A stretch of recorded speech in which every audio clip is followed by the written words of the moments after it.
If we look around the world now, there are many signs of closure.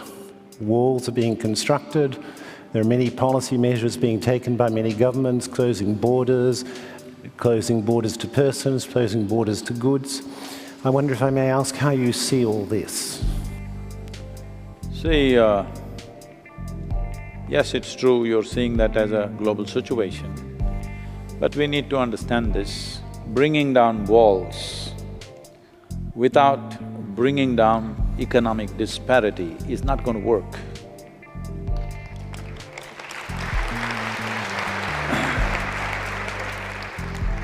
When we brought down walls, then itself we should have understood that we must strive to bring down disparity in the world.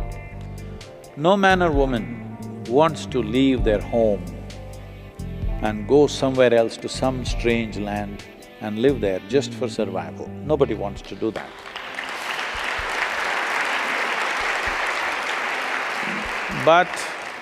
But it is estimated that in the next decade, there could be about 1.7 to 1.8 billion people moving or migrating.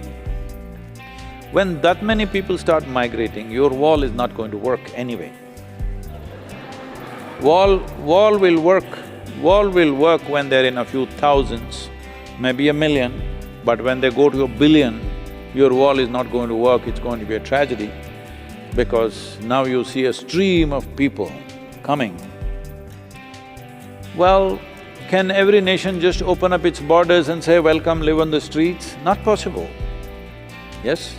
So the thing to do is, which I've been striving to do and I'm failed to do, is in the last 25 years, I've been trying to bring some key people in the world together so that this initially we started as 1%.com, and I try to create a board, and every time we are about to do it, some warlike situation comes and some nations back away and it never happened, all right?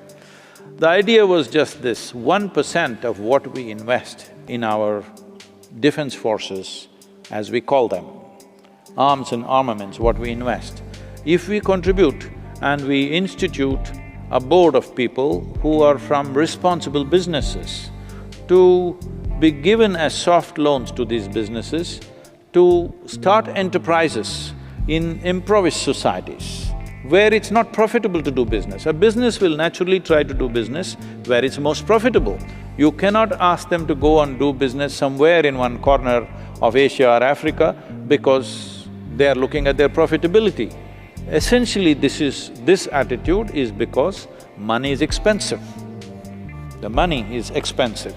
If you give them a softer money, which is not expensive, for a gestation period of 12 to 20 years and very soft kind of cushion for them to develop an enterprise, develop the talent and create industry and business in impoverished societies, the reason for these people to migrate will go. Instead of making that investment, you invest in putting up walls, you will see walls will work to a certain point. I'm not even saying it's wrong, because the sovereignty of a nation is essentially determined by the geographic borders. I'm not saying every nation can open up and let people inside, it's not possible to do that. But you will not be able to control it this way, nor is it very humane to do it that way.